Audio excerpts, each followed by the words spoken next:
Hello students, welcome to our channel. आज के इस वीडियो में मैं आप लोग को पढ़ाऊंगा यूनिट नंबर 2 से चैप्टर नंबर 2 जिसका नाम है प्राइसिंग। और अभी तक हम लोग ने टोटल 3 लेक्चर पढ़ लिए, लेक्चर 1, 2 एंड 3। आज का हमारा लेक्चर नंबर 4 है और आज के लेक्चर में मैं आप लोग को पढ़ाऊंगा टाइप्स ऑफ प्राइसिंग को लेकर के।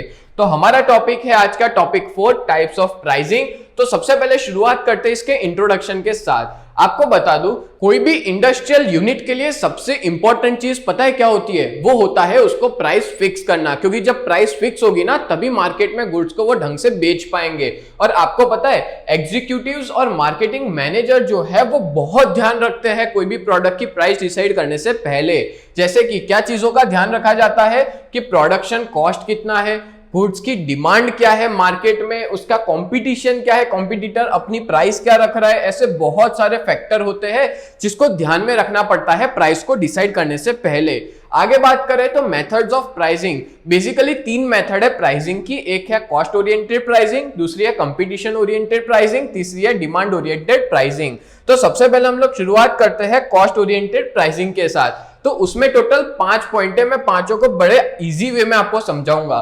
सबसे पहला है टोटल कॉस्ट प्राइसिंग, दूसरा है फिक्स टारगेट, तीसरा है फिक्स्ड मार्जिन और कॉस्ट प्राइस प्लस प्राइसिंग, और चौथा है स्पेशल प्राइसिंग, और पांचवा है मार्जिनल कॉस्ट प्राइसिंग। तो शुरुआत करते हैं सबसे पहले एक ही कॉस्ट ओरिएंटेड प्राइसिंग पॉलिसी में। सबसे पहला टोटल और फिक्स्ड कॉस्ट प्राइसिंग। इसका मतलब पता है क्या होता है? हर तरह के एक्सपेंसेस जो किए जाते हैं कोई भी प्रोडक्ट के पीछे, बनाने के पीछे, वो सारे के सारे या तो फिक्स्ड होंगे या तो वेरिएबल होंगे। और फिक्स्ड और वेरिएबल कॉस्ट को ध्यान में रखते हुए जब हम लोग कोई भी प्रोडक्ट की प्राइस डिसाइड करते हैं तो उसको हम लोग क्या कहेंगे? टोटल और फुल कॉस्ट प्राइसिंग कहेंगे। दूसरी बात करें लिमिटेशंस की, तो ये जो मेथड है ना थोड़ी सी इम्प्रैक्टिकल है। इम्प्रैक्टिकल इसलिए है बिकॉज जो टोटल प्राइसिंग होती है वो हमेशा एक्यूरेट नहीं मिलती, वो आसपास होती है। दूसरी बात करें कि जब हम लोग कोई भी चीज का कॉस्ट निकालते हैं, यानी कि जब प्रोडक्शन करते वक्त जो टोटल कॉस्ट होता है उसमें बहुत सारे अलग अलग तरह के प्रॉब्लम्स जो होते हैं वो फेस करने पड़ते हैं।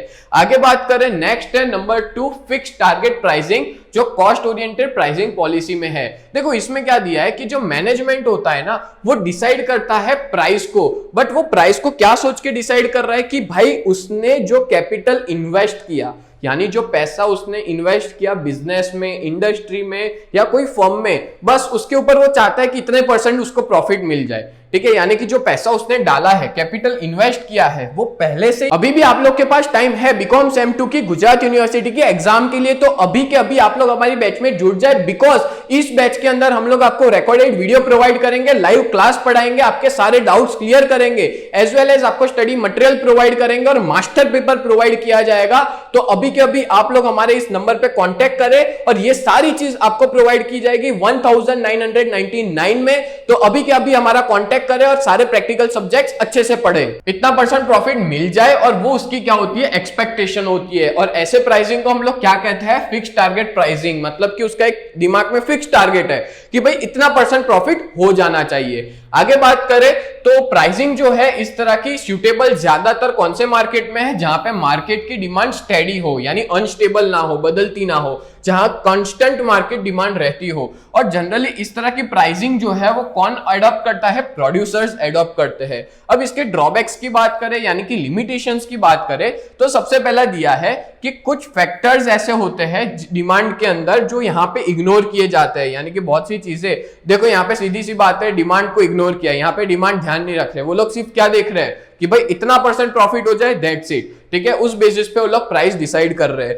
दूसरा बात करें तो as per the price of the competitors are not taken into consideration. Yes, यहां पे कंपीटिटर्स की प्राइस भी कंसीडर नहीं की जा रही है, जिसकी वजह से इसके अंदर जो सेल्स होता है वो बहुत ज्यादा हायर प्राइस पे किया जाता है। क्योंकि पता है ना प्रोड्यूसर क्या चाहता है कि उसने जितना पैसा लगाया है उसको इतना % प्रॉफिट मिल जाए, वही उसकी एक आइडियोलॉजी होती है। आगे बात करें, नेक्स्ट पॉइंट है और वो है फिक्स्ड मार्जिनल और कॉस्ट प्लस प्राइसिंग, यानी कि फिक्स्ड मार्जिन और कॉस्ट प्लस प्राइसिंग। देखो ये ना बहुत सिंपल है। ये तरह की प्राइसिंग जो होती है ना, इसमें ये लोग क्या कैलकुलेट करते हैं पता है? कि एक यूनिट का कॉस्ट क्या है, यानी कि जब मैं प्रोडक्शन कर रहा हूं तो एक यूनिट का खर्चा क्या हो रहा है, और उसमें वो लोग क्या करते हैं? अपना प्रॉफिट का मार्जिन ऐड कर देते हैं। जैसे फॉर एग्जांपल मान लो ये मैं पेन बना रहा हूं, ये पेन 100 रुपए की है, 100 रुपए मेरा इस पेन बनाने का खर्चा हुआ। ठीक है, मैग्नेटिक पेन है, बढ़िया सी पेन है, अब मैं क्या करूंगा, इसमें अपना प्रॉफिट ऐड कर लूंगा। जैसे मान लो 20 रुपए मैंने अपना प्रॉफिट ऐड किया, मार्केट में मैं कितने में बेचूंगा, 120 रुपए में, तो मैंने 20 रुपए अपना प्रॉफिट ऐड करके प्राइस को डिसाइड किया। तो इस तरह की प्राइसिंग को हम लोग क्या कहेंगे, फिक्स्ड मार्जिन और कॉस्ट प्लस मार्जिन कहा जाएगा। आगे बात करें तो यहाँ पे जो रिटेलर्स होते हैं वो इस प्राइस को फिक्स रखते हैं, कब, जब इसमें हम लोग मार्जिन को ऐड कर ले, यानी कि जो उनका प्रॉफिट होता है, मार्जिन होता है, उसको ऐड करने के बाद इसकी प्राइस फिक्स की जाती है। आपको पता है ये मेथड कौन यूज करता है, कौन सी कंपनी, एक तो फार्मास्यूटिकल्स और फूड स्टफ इंडस्ट्रीज इसको ज्यादातर यूज करते हैं। और in order to decide the margin, अब देखो ये लोग क्या क्या चीजें ध्यान में रखते हैं। एक तो सबसे पहला प्रॉफिट में मार्जिन कितना है वो ध्यान में रखा जाता है, कितना सेल्स होगा, और कंपटीशन में मार्केट में प्राइस चल क्या रही है, कंपटीटर की प्राइस क्या है, परचेजिंग कैपेसिटी क्या है कस्टमर की, ये सारी चीजें ध्यान में रखी जाती है। किसमें, फिक्स्ड प्राइसिंग में, या तो फिर हम कहेंगे कॉस्ट प्लस प्राइसिंग में। ठीक है, आगे बात करते हैं, नेक्स्ट पॉइंट है, फोर्थ पॉइंट है स्पेशल प्राइसिंग। ये बहुत बढ़िया कंसेप्ट है। इसमें क्या दिया है, जनरली ये तरह की प्राइसिंग जो होती है वो तब एडॉप्ट की जाती है जब कोई भी प्रोड्यूसर ये चाहता है कि उसको एक पर्टिकुलर रिटर्न मिल जाए, यानी कि वो ये नहीं चाहता कि उसकी प्राइस क्या होगी, वो बस क्या सोचता है कि भाई मेरा इतना खर्चा हुआ, बस इसमें से इतना मेरा प्रॉफिट निकल जाए, उसको बोलते हैं स्पेशल प्राइसिंग। मतलब आपको और डिटेल में समझाता हूं, जैसे ये जनरली कब देखने को मिलता है पता है, जब कोई भी चीज का प्रोडक्शन ना लार्ज क्वांटिटी में हो तब देखने को मिलता है। और यहाँ पे जो सेल्स किया जाता है वो बहुत कम प्राइस में किया जाता है ओरिजिनल प्राइस से। जैसे कि अभी मैंने आपको एक एग्जांपल दिया इस पेन का, मैंने तो आपको एक पेन का दिया था। अब मान लो कोई ऐसा है सेलर जो मेरे से बहुत बड़े लेवल पे इस पेन को खरीदना चाहता है, वो बोलता है मैं आपसे ना 10,000 पीस खरीदूंगा। अब 10,000 पीस खरीदेगा तो सिंपल सी बात है, मैं उसको ना 100 रुपए में नहीं बेचूंगा, मैं उसको कम प्राइस में बेचूंगा। भले मेरा प्रॉफिट कम होगा बट मैं उसको कम प्राइस में बेचूंगा। क्यों, क्योंकि वो उसकी स्पेशल प्राइस है, वो ज्यादा क्वांटिटी में खरीद रहा है, इस वजह से। ठीक है, और यहाँ पे इस वजह से यहाँ पे स्पेशल प्राइसिंग क्यों क्रिएट होती है, बिकॉज यहाँ पे कोई भी प्रोड्यूसर जो है वो टर्नओवर में अपना बिजनेस करता है और उसका जो सेल होता है वो लार्ज स्केल पे होता है। दैट्स व्हाई इसकी प्राइसिंग को स्पेशल प्राइसिंग कहा जाता है। नेक्स्ट बात करें और वो है नंबर 5, मार्जिनल कॉस्ट प्राइसिंग। अब मार्जिनल कॉस्ट प्राइसिंग क्या है, तो देखो जनरली ना कॉस्ट ऑफ प्रोडक्शन दो तरह के हैं, एक तो है मार्जिनल कॉस्ट, एक होता है फिक्स्ड कॉस्ट। मैं आपको इसको ओरली समझाता हूं। मार्जिनल कॉस्ट यानी क्या होता है, जनरली हम लोग इसको क्या कहते हैं, एडिशनल कॉस्ट कहते हैं। क्या कहते हैं इसको, एडिशनल कॉस्ट। यानी कि फॉर एग्जांपल मान लो मैं ऐसी 10 पेन बना रहा हूं, 10 पेन बनाने का खर्चा मेरा हो रहा है 100 रुपए, यानी एक पेन का कितना हुआ, 10 रुपए एक पेन का कॉस्ट है। बट आपको क्या याद रखना है, 10 पेन बनाने का खर्चा हुआ 100 रुपए। अब मान लो मैं बनाता हूं 11 पेन, अब 11 पेन मैंने बनाई तो उस पर मेरा खर्चा हुआ 112 रुपए। तो आप देख रहे हो मेरा खर्चा कितना बढ़ा, 10 रुपए की जगह पे 12 रुपए बढ़ा। ठीक है, तो ये जो 12 रुपए एक्स्ट्रा बढ़ रहा है, तो मैं क्या ध्यान में रखूंगा कि ये जो मार्जिनल प्राइस बढ़ रही है, मतलब 10 की जगह 12 रुपए बढ़ रहे हैं, तो मैं उस चीज को ध्यान में रख के अपनी प्राइस डिसाइड करूंगा। यानी कि मैं 12 रुपए ऐड करूंगा अपनी प्रोडक्ट पे, देन आफ्टर जाके मैं उसको बेचूंगा, मतलब कि 12 रुपए के हिसाब से मैं बेचूंगा 11वें नंबर की पेन को। ठीक है, तो इसको क्या बोला जाता है, मार्जिनल कॉस्ट प्राइसिंग। जब आप एडिशनल यूनिट का प्रोडक्शन करते हो तो जो एडिशनल खर्चा होता है उसको ध्यान में रख के जब आप प्राइसिंग डिसाइड करो तो उसको क्या कहेंगे, मार्जिनल कॉस्ट प्राइसिंग कहेंगे। नेक्स्ट आगे बात करते हैं और पॉइंट है बी पॉइंट है कंपटीशन ओरिएंटेड प्राइसिंग, जिसमें सबसे पहला देखे रखा है प्राइसिंग करंट रेट, फिर 2 है pricing in monopoly, pricing in semi monopolistic, competitive pricing, compromising pricing. तो सबसे पहले मैं आपको समझाता हूं करंट रेट प्राइसिंग होता क्या है, जो है कंपटीशन ओरिएंटेड प्राइसिंग का पार्ट। अब देखो करंट रेट प्राइसिंग मतलब होता है कि जब मैनेजमेंट अपनी प्राइस को कंपीट कर रहा है एग्जैक्टली उसी प्राइस से जो प्राइस कंपटीटर ने रखी है, यानी कि कंपटीटर जो प्राइस रख रहा है वही प्राइस हम रख रहे हैं, तो ऐसा इसको हम लोग क्या कहेंगे, करंट रेट प्राइसिंग कहेंगे, या तो फिर कहेंगे करंट रेट प्राइसिंग कंपटीटर। आगे बात करें तो इस मेथड के अंदर जो ऑर्गेनाइजेशन होते हैं, ऑर्गेनाइजेशन यानी हम लोग कहेंगे प्रोड्यूसर्स, ठीक है, वो लोग अपनी प्राइस को तब चेंज करते हैं जब थोड़ा बहुत चेंज देखने को मिलता है कंपटीटर की प्राइस के अंदर। इसमें हम लोग एग्जांपल देंगे कोको कोला का और पेप्सी का। आपको पता है ये दोनों ना एक दूसरे की सेम प्राइस रखते हैं, कोको कोला बढ़ाएगा तो पेप्सी वाला भी बढ़ाएगा, कोको कोला वाला कम करेगा तो पेप्सी वाला भी कम करेगा। आगे बात करें इस प्राइसिंग की, तो इसमें जनरली क्या देखा जाता है कि वही प्रोड्यूसर इसको यूज करते हैं जो प्रोड्यूसर सिर्फ एक ही तरह के मार्केट में, यानी कि हम कहेंगे उनकी एक ही तरह की प्रोडक्ट है उस मार्केट के अंदर, तब जाके करंट रेट प्राइसिंग को एक्सेप्ट किया जाएगा। नेक्स्ट बात करें नंबर 2 है, अब देखो कंपटीशन ओरिएंटेड में ही सेकंड नंबर है, क्या नाम है, प्राइसिंग अंडर मोनोपोली सिचुएशन। इसका मतलब यह हुआ कि जो सिचुएशन होती है इस मार्केट में जो होता है मोनोपोली, तो आपको पता ही है मार्केट जो होता है मोनोपोली में उसमें कंपटीशन होती ही नहीं है। सबसे पहली बात तो सिंपल चीज है, जो प्राइस डिसाइड करेंगे वो प्राइस पे खरीदना पड़ेगा। एग्जांपल देता हूं, इंडियन रेलवे, क्या आप लोग कोई प्राइवेट ट्रेन में जा सकते हो? आपके पास ऑप्शन है? नहीं, आपके पास सिर्फ एक ही ऑप्शन है और वो क्या है, इंडियन रेलवे। तो यहां पे वही चीज देके रखी है, तो इस तरह की प्राइसिंग को क्या बोलेंगे, प्राइसिंग अंडर मोनोपोली सिचुएशन।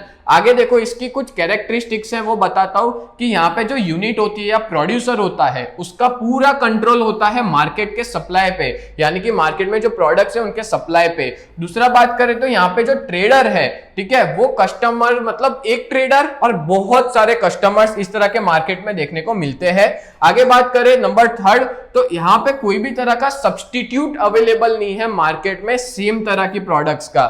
फिर है नंबर 4, यहाँ पे कोई भी तरह का स्कोप नहीं है कंपटीटर्स कोई एंटर कर पाए मार्केट के अंदर, यानी कि यहाँ पे कंपटीशन 0 है। नेक्स्ट है पॉइंट नंबर 3 और वो है pricing under semi monopoly. Generally monopoly market होता है ना, उसके अंदर कोई तरह का कंपटीटर नहीं आता, बट सेमी मोनोपोली में कंपटीटर आ सकता है। तो आपको पता है यहाँ पे कोई भी प्रोड्यूसर क्या स्ट्रेटेजी यूज करता है, वो अपनी प्राइस ही कुछ इस तरह से डिसाइड करेगा कि कोई नया कंपटीटर आ ही ना पाए, यानी कि no new competitor enter in the market. ठीक है, वो अपनी प्राइस ही ऐसी रखेगा कि भाई कंपटीटर की ताकत ही नहीं है वो प्राइस पे बेचने की। और इस सिचुएशन के अंदर जो प्राइस होती है ना वो थोड़ी बहुत हायर होती है, बिकॉज वो ज्यादा प्रॉफिट अर्न करना चाहता है। बट जब कोई नया कंपटीटर आता है मार्केट के अंदर तो मैनेजमेंट ना बहुत पैसा खर्च करता है एडवर्टाइजमेंट पे। इतना पैसा एडवर्टाइजमेंट पे खर्च करेगा कि सामने वो कंपटीटर हट जाएगा, मार्केट में बेचना ही बंद कर देगा, उसकी प्रोडक्ट बिकेगी ही नहीं। तो इस तरह के प्राइसिंग को क्या कहते हैं, pricing under semi monopoly. Next है पॉइंट नंबर 4, कॉम्पिटिटिव प्राइसिंग, यानी एक ऐसी प्राइसिंग जहां पे हम लोग हमारी प्राइस कुछ इस तरह से डिसाइड कर रहे हैं कि भाई सामने वाले कंपटीटर की ताकत नहीं है कि हमारी प्राइस से कंपीट कर सके। इसको आपको एग्जांपल के साथ समझाता हूं। और ये वाली स्ट्रेटेजी ना कभी यूज की जाती है पता है, लॉन्ग टर्म के कंपटीशन में इस तरह की स्ट्रेटेजीज को यूज किया जाता है। और यहां पे ये लोग ज्यादा एफर्ट किस चीज पे डालते हैं, ज्यादा जोर किस चीज पे डालते हैं कि वो लोग ऐसी सर्विस दे और ऐसी प्राइस दे कि सामने कंपटीटर जो है ना वो चीज दे ही नहीं सकता, वैसी सर्विस भी नहीं दे सकता, वैसी प्राइस भी नहीं दे सकता।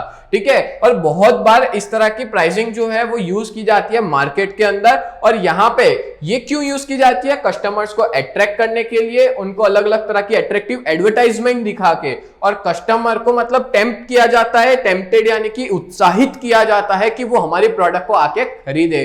तो इस तरह की प्राइसिंग को कॉम्पिटिटिव प्राइसिंग कहते हैं। फिर नेक्स्ट आ गया कॉम्प्रोमाइजिंग इन प्राइसिंग, यानी कि ये कैसी प्राइसिंग है जिसमें कंपटीटर्स का ध्यान रखा जाता है, यानी कि ये प्राइस बनाने से पहले देखा जाता है कि कंपटीटर से हमको कैसे कंपीट करना है। ठीक है, अगर मान लो मार्केट के अंदर कंपटीटर पावरफुल है तो ये एडवाइजेबल है कि हमको हमारी प्राइस को कॉम्प्रोमाइज करना पड़ेगा। यानी कि मान लो कोई कंपटीटर हमसे सस्ते में बेच रहा है तो हमको क्या करना पड़ेगा, हमारी प्राइस को और सस्ता करना पड़ेगा क्योंकि वो हमसे पावरफुल है। ठीक है, तो ये इसको बोलते हैं कॉम्प्रोमाइजिंग प्राइसिंग। और ये जो पॉलिसी होती है ना वो इंप्लीमेंट इसलिए की जाती है बिकॉज मार्केट में फ्यू कंपटीटर्स होते हैं ना, तब इस तरह की पॉलिसीज को इंप्लीमेंट किया जाता है। आगे बात करूं तो जो कॉम्प्रोमाइजिंग प्राइसिंग होती है या पॉलिसी होती है वो शो करती है स्टैंडर्ड ऑफ प्रोडक्ट का स्टैंडर्ड कैसा है, उसके बेसिस पे उसकी प्राइस बढ़ेगी या तो फिर कम होगी। तो ये हो गया हमारा बी टाइप जिसको है कंपटीशन ओरिएंटेड प्राइसिंग। अब नेक्स्ट है सी, डिमांड ओरिएंटेड प्राइसिंग। इसमें टोटल 5 है। सबसे पहला है परसीव्ड वैल्यू प्राइसिंग, दूसरा है कस्टमर ओरिएंटेड प्राइसिंग, तीसरा है पीरियड ओरिएंटेड प्राइसिंग, चौथा है प्लेस ओरिएंटेड प्राइसिंग और पांचवा है ब्रांड ओरिएंटेड प्राइसिंग। सबसे पहले हम लोग पढ़ेंगे डिमांड ओरिएंटेड प्राइसिंग के बारे में। तो इसके अंदर क्या दिया है कि जब कोई भी प्रोडक्ट की प्राइस डिसाइड की जाए उसके नेचर और क्वांटिटी ऑफ कमोडिटी मार्केट में कितनी डिमांड की जाएगी उसको देख करके, तो उसको हम लोग क्या कहेंगे, डिमांड ओरिएंटेड प्राइसिंग कहेंगे। जैसे आपको एक एग्जांपल देता हूं, मान लो कि 25,000 चाय की टोटल डिमांड है और उस डिमांड एक महीने में 25,000 किलो चाय बिकती है। अब उसमें से मान लो घर के अंदर लोग कितना यूज करते हैं, 10,000 किलो, और होटल्स में इसको कितना यूज किया जाता है, 15,000 kg। तो सिंपल सी बात है कि भाई घर से ज्यादा लोग ना होटल्स में इसको कंज्यूम करते हैं, तो ये हो सकता है कि इसकी प्राइस कम हो, क्योंकि होटल वाले महंगे में तो खरीदेंगे नहीं, कम प्राइस में खरीदेंगे। इसलिए हमको हमारी पॉलिसी, हमारी प्राइस किस चीज को देख के बदलनी पड़ रही है, उसकी डिमांड को देख करके। अब आगे बात करते हैं इसके टाइप्स की। जो सबसे पहला कौन सा दिया है, परसीव्ड वैल्यू प्राइसिंग। आपको मैं एक चीज समझाना चाहूंगा, अगर मान लो कोई भी कस्टमर ऐसा सोचता है, ये सोचता है कि वो जो प्रोडक्ट खरीदेगा उसकी प्राइस इतनी होनी चाहिए और सही में उतनी होगी ना, तो उसको हम लोग परसीव्ड वैल्यू प्राइसिंग कहेंगे। जैसे एक आपको एग्जांपल देता हूं। फॉर एग्जांपल, कस्टमर ऐसा सोच रहा है कि उसको ना एक सोच रहा है कि एक मीडियम साइज का गोदरेज का रेफ्रिजरेटर परचेस कर ले, और वो सोच रहा है इसकी प्राइस कितनी होगी, 22,000 के आसपास होगी। उसने अभी ऐसा सोचा है, खरीदा नहीं है। अब मान लो वो जब दुकान में गया, गोदरेज कंपनी में गया, और गोदरेज कंपनी ने ऐसा ही फ्रिज इंट्रोड्यूस किया, ऐसा ही फ्रिज मार्केट में बेच रही है, और उसकी भी प्राइस 22,000 रुपए ही है। तो पता है कस्टमर को जो प्राइस पे खरीदेगा ना, उसको हम लोग क्या कहेंगे, इसको हम लोग कहेंगे परसीव्ड वैल्यू प्राइसिंग, या तो फिर इसको कहा जाएगा वैल्यू ओरिएंटेड प्राइसिंग, यानी कि वो जो सोच रहा है उसी प्राइस में वो खरीदेगा। ठीक है, तो इसको हम लोग क्या कहेंगे, परसीव्ड वैल्यू प्राइसिंग। आगे बात करें, नंबर 2 है कस्टमर या तो कंज्यूमर ओरिएंटेड प्राइसिंग। इसमें पता है क्या दिया है कि बहुत सी बार जो सेल्स होता है ना, वो फिक्स प्राइस पे नहीं होता, यानी कि सेम प्राइस पे नहीं किया जाता। बहुत सी बार ना ये प्राइस डिसाइड की जाती है लोगों के स्टेटस को देख करके, कि कंज्यूमर का स्टेटस कैसा है। अगर मान लो कोई कंज्यूमर या कस्टमर, उसके पास पैसा बहुत है, वो रिच है, तो उससे ज्यादा पैसा लिया जाएगा। अगर वो मिडिल क्लास है तो उससे कम पैसा लिया जाएगा, यानी ये तो भेदभाव हो रहा है। इसलिए इसको क्या बोलते हैं, कंज्यूमर को देख के प्राइस को डिसाइड किया जा रहा है। ठीक है, और इसको कंज्यूमर ओरिएंटेड प्राइसिंग कहेंगे। और ये तरह की पॉलिसी एडॉप्ट की जाती है कंज्यूमर के लाइक्स और डिसलाइक्स को देखते हुए। आगे बात करें पॉइंट नंबर 3, और वो है पीरियड ओरिएंटेड डिफरेंशिएटेड प्राइसिंग। मतलब कोई भी प्रोडक्ट की प्राइस फिक्स्ड होती है एक पर्टिकुलर टाइम पीरियड में, एक डिफाइंड टाइम पीरियड में। ठीक है, तो उसको ही हम लोग बोलते हैं पीरियड ओरिएंटेड डिफरेंशिएटेड प्राइस। मतलब कि उस टाइम के लिए वो प्राइस बदल जाती है और फिक्स रहती है, फिर वापस वो प्राइस चेंज हो जाती है। जैसे एग्जांपल दो, दिवाली के अंदर ना बहुत सारे प्रोडक्ट्स की प्राइस बढ़ जाती है, आपने ये नोटिस किया होगा, क्योंकि सामने डिमांड बढ़ रही है तो प्राइस भी क्या हो जाती है, बढ़ जाती है। बट आप ऑफ सीजन में जाओगे, आपको वो चीज सस्ते में मिल जाएगी। सेम चीज वेदर, मतलब हम लोग कहेंगे ये जो स्वेटर होते हैं या तो जैकेट्स होते हैं, उसमें भी होता है कि भाई ठंडियों में लेने जाओगे तो आपको महंगा पड़ेगा, बट आप गर्मियों में लेने जाओगे तो आपको उतना महंगा नहीं पड़ेगा। ठीक है, नेक्स्ट बात करें, आगे देके रखा है point number 4, purpose oriented pricing. यानी कि बहुत सी बार प्रोडक्ट्स और सर्विस यूज की जाती है अलग अलग पर्पस के लिए, और पर्पस के हिसाब से अगर प्राइस भी अलग अलग हो तो उसको हम लोग क्या कहते हैं, पर्पस ओरिएंटेड प्राइसिंग कहते हैं। जैसे आपको ना बेस्ट एग्जांपल देता हूं, अगर मान लो आपके घर पे टोरेंट आता है, आपके घर पे या आपके शॉप पे, ठीक है, या तो फिर जीईबी आता है, तो आपको पता है जीईबी, गुजरात इलेक्ट्रिक बोर्ड, आपको पता है आपके घर पे जो रेट लगेगा ना इलेक्ट्रिसिटी का, वो अलग होगा। होम के लिए वो लोग अलग चार्ज करते हैं और कमर्शियल यूज के लिए वो लोग अलग अलग चार्ज करते हैं। तो सिंपल चीज है कि भाई सेम चीज है, इलेक्ट्रिसिटी है, बट घर के लिए वो रेट कम है और कमर्शियल यूज के लिए रेट ज्यादा है, तो इसको हम लोग क्या कहेंगे, पर्पस ओरिएंटेड प्राइसिंग कहेंगे। यहाँ पे दूसरा एग्जांपल दे दूं कि जैसे भेल है, ये ज्यादातर ना इंडस्ट्रियल पर्पस के लिए इलेक्ट्रिसिटी देती है, तो ये प्राइस ज्यादा रखेगी। जबकि अदानी जो है वो रेसिडेंशियल पर्पस में इलेक्ट्रिसिटी देती है, तो इसकी जो प्राइस होगी ना वो क्या होगी, कम होगी। अब नेक्स्ट बात करते हैं, और पॉइंट नंबर है 5, place oriented pricing. Place oriented pricing ना बड़ी सिंपल सी चीज है। इसके अंदर क्या दिया है पता है, हर प्रोडक्ट की अलग अलग जगह पे प्राइस अलग अलग होती है, उसके सेटिस्फेक्शन के लेवल पे बेस करता है उसकी प्राइस क्या होगी। ठीक है, और इसी तरह की प्राइस को प्लेस ओरिएंटेड प्राइसिंग कहूंगा। देखो इसका एग्जांपल देता हूं शॉर्ट में। आपको पता है जो कोकोनट होता है, नारियल होता है, उसका भाव ना हॉस्पिटल के पास में ज्यादा होगा, और आपको पता है शीशोर यानी समंदर किनारे पे उसकी प्राइस क्या होगी, कम होगी। सेम चीज अगर आप लकड़ा जो है वो फॉरेस्ट में खरीदने जाओगे तो सस्ता पड़ेगा, बट आप सिटी एरिया में खरीदने जाओगे तो महंगा पड़ेगा। एक और एग्जांपल देते हैं कि जो बस टिकट होती है स्टूडेंट्स के लिए वो कंसेशन में होती है, जबकि कॉलेज में जो होता है वो फीस होती है गर्ल्स की, वो बहुत कम होती है। तो ये सारे अलग अलग तरह के एग्जांपल्स है किसके, प्लेस ओरिएंटेड प्राइसिंग के। तो इस तरह से हमने हर एक तरह की प्राइसिंग पढ़ ली है। तो उम्मीद करता हूं स्टूडेंट्स आप लोग को बहुत अच्छे से वीडियो समझ में आया होगा। तो मिलते हैं नेक्स्ट वीडियो में, तब तक के लिए bye and thank you so much.